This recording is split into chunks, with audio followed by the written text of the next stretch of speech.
Business Bits with Jim Farrell, a YouTube show that covers current business issues affecting business professionals. Today we have the pleasure of having Chris, the Coach Ruisi, with us. How are you, Jim? Very good, Chris. The topic today is your business card strategy. Do you have one? And Chris, it amazed me that of all the people I spoke to, very few have a strategy. No, Jim. What people do is they think if they carry a card, that's enough. Mm-hmm. But there's ways to use a business card. Look, let's keep it in perspective.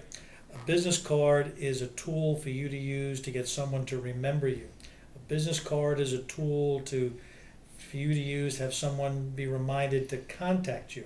But there has to be a reason why they want to contact you, and how you use the card, how you create the card, is important parts of that. So it's just not, let me go to my computer, get some heavy stock paper, put it in there, print off some cards, I'll cut them with my own scissor, and then they kind of look squiggly like that. And then you give the card to somebody and your hope is to impress them. I think not. So, we've talked, what kind of information should you put on your business card? Well, really, contact information. Your name, your address, telephone number, email address, fax if necessary, but I think email is critically important. And if you can squeeze it in without making the card look too busy, your social networking contacts. Wow. And how important is the quality, the paper and the ink quality? Don't go cheap, but you don't need to buy a Mercedes-Benz or a Austin Martin. Okay?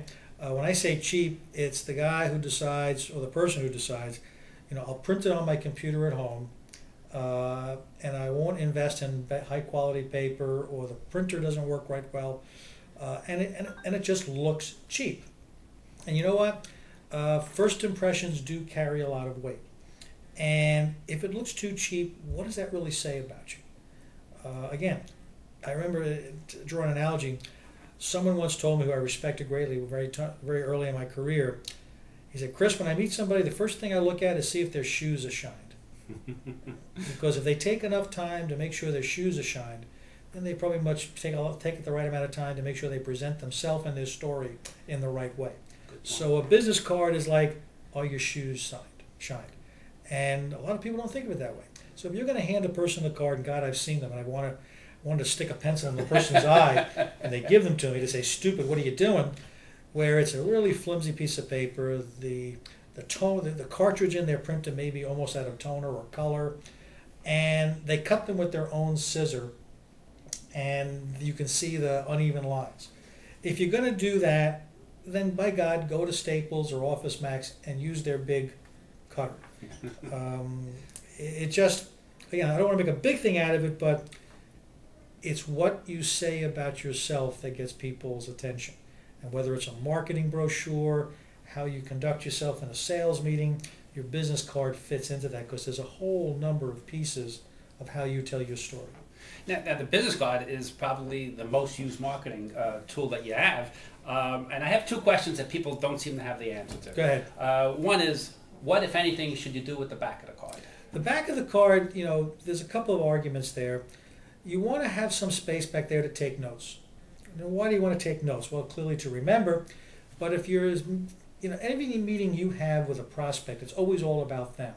So if you go through the extra step of taking your card, their card, or your card, and writing some notes on the back of it, you're showing them that you're really interested. But the back of the card can also be used to help define you and the role you fill. Now, I was working with a young lady who was looking for employment, and I suggested that, and when you looked at her background, lots of people relied on her to get things done. So what we came up with to put on the back of her card, in quotes, was the go-to person. I like that. The person who can get it done. How do you want people to remember you? Look, we only have 7 inches between our ears. There's an awful lot of clutter up there. I read a statistic somewhere, maybe even from you or Larry, that said we must see 1,000 advertisements or some kind of mental stimulation throughout every day. And as human beings, we can remember only one thing about a particular product. Coke is it. Burger King, have it your way. They're all one little catchy phrases. So how do you want a person who you meet to remember you? What's the most dominating or differentiating factor that you can leave with them? And a good reminder is the back of your business card. Good point. Good point. Now here's the key one that another one that no one seems to have an answer for. How do you make it unique?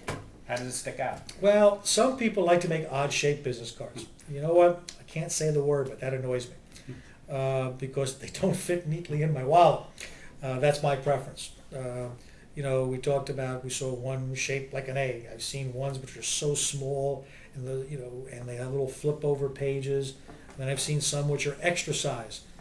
You want to be unique in your message to the person. Don't get hung up on the card, because it may end up coming back to bite you in the stern end. Your card is the door opener, but at the end of the day, business cards don't sell companies. People sell companies. Business cards don't sell products. People sell products. And people like to do business with other people, not with business cards. So, yes, it's got to be professional. It's got to stand out. Maybe the quality of the paper, the type of print. But at the end of the day, you're going to be the one to carry the message. Now, Chris, you're a business coach and an executive coach. You have a YouTube show yourself. Yes, I do. What's the name of that? And tell me just briefly. It's called The Coach's Zone. And, we're growing that as we go, and not as far as you are right now, but we're growing it. We'll be doing some things shortly on The Coach's Rant, which will be 1 to 3 minute little vignettes of simple philosophies, simple things that I have found that have helped me to be successful. And we're going to link the rants to my blog. Nice. And we've already filmed about 15 or 20 of them, and we'll be starting to drip them out as we go along. Excellent. I look forward to those. Now, Coach, how would someone contact you if they wanted to? They can call me at 732-275-9222. My website is www.thecoacheszone.com, and my email address is chris@thecoacheszone.com. That's CHRIS at thecoacheszone.com. And drop me a note. You got a question? You want to know about something? You know, there's an old expression, and I said it before, Jim. You only have one good shot at a good first impression. But what a lot of people don't realize, if you fumble the first shot, you always have a chance to make a good last impression. And what's the thing that people remember most when they meet with somebody? It's generally the last impression as well as the first impression. Your business card, your story, how you differentiate yourself, all fit into that. Great closing thought of wisdom. Coach, Jimmy, thanks for coming on the show. Appreciate it. See you next time on Business Bits with Jim Farrell. I'm ready. Are you? It turned red. Yep. We're recording? We are recording. Oh boy. Yabba dabba doo! So, And now we're going to Jersey Mike for subs. oh baby. That's a good outtake.